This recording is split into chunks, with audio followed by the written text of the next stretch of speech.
Hello, America. So I keep hearing all over the talking heads on your favorite news channels saying, you know, it's Donald Trump's fault that we didn't have a better night on election night, and that if we would only embrace the Republican Party of Larry Hogan, or of Mitch McConnell, or if we would embrace Mitt Romney's Republican Party. Do you know, America, that the black vote increased from 9% to 13%? Do you know that they had a 30% increase in Hispanic vote in Florida? Do you think that this was from Larry Hogan? Do you think Chris Christie or Mitch McConnell is responsible for the African American vote going from 9% to 13%? Do you think that those guys, those washed up, naked mole rats, disgusting human beings, do you think that they're the reason that the minority vote shot up now by almost 40% in this election?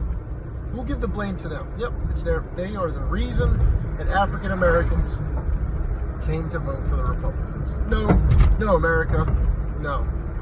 It's the populist wing of the Republican Party. It's the populist wing that loves America. It's the voters.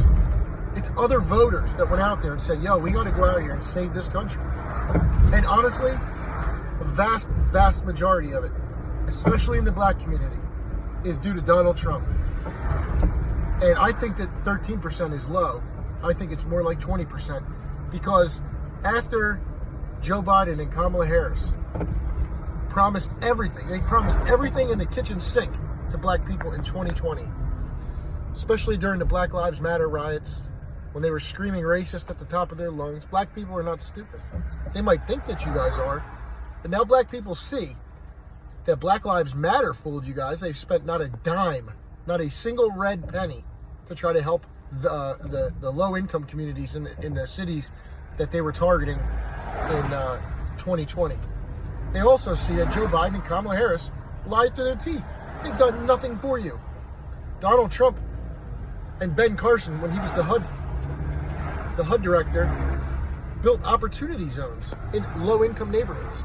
Opportunity zones were areas that were crime-ridden, that were poverty-stricken, and they said, look, Trump said, look, it's this easy. Draw a circle in the worst neighborhoods, and if businesses and if charities want to go into these businesses, we're going to give them tax breaks. If they want to go into these low-income communities and hire people from low-income communities, we're going to give them tax breaks. We're going to fund them. We're going to help them so that we can build a community from the ground up. He did prison reform. It's no secret that our prisons are filled with predominantly black men. That's a whole different story for a whole different video. But Donald Trump gave the First Step Act. It got non-violent offenders out of prison that were doing life sentences for marijuana, stuff like that, crack cocaine, stuff that Joe Biden and Bill Clinton signed into law when they passed the 1994 Clinton-Biden crime bill, which locked up scores of black men for non-violent offenses. They're doing life in prison. It's funny though, Joe Biden's son is using the same drugs that are in that bill, crack and cocaine. Because in the 90s, they knew that the crack epidemic was a big deal. And they knew that in the inner city, it was being sold by predominantly black men. And they knew that they could get what they thought were the dredges of society out by making these laws. Trump fixed those laws. He reversed them.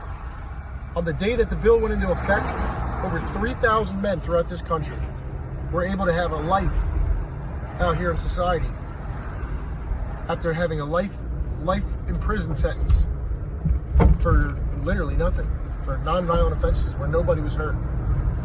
People are starting to see this. People are starting to remember. People are starting to remember, wait a second, Donald Trump gave us stimulus checks. Wait a second, the economy was amazing. I could fill my gas tank up. Black people miss Donald Trump. So I'm sick and tired of hearing that it was the old school Republicans that are responsible for this shift in the GOP and the Republican Party. You know, it's the people like Mitch McConnell and Chris Christie, Karl Rove, Mitt Romney. These people are opportunists. They're actually, in my opinion, worse than Democrats.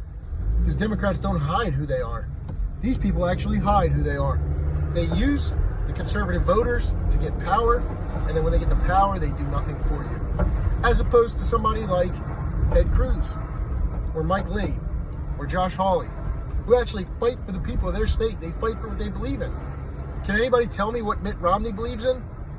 Or even better, can you tell me what Mitch McConnell believes in? What his principles are? What his morals or values are? It's summed up in one word, folks. Power. Absolute and unadulterated power is all that disgusting, naked mole rat of a human being is after. So don't be fooled when you hear these pundits on TV trashing Donald Trump, trashing we the voters, trashing the populist wing of our party. I would also like to encourage and speak to some of my liberal friends. You guys have voted Democrat your entire life, and maybe you voted Democrat this time. I ask that you look at what's going on without your rose-colored glasses on. I ask that you look at our country, not through a partisan lens. Maybe you voted Democrat your entire life. I ask that in the next 2 years, you give it a real consideration of voting Republican in 2024. Look what this president and his surrogates have done to our country.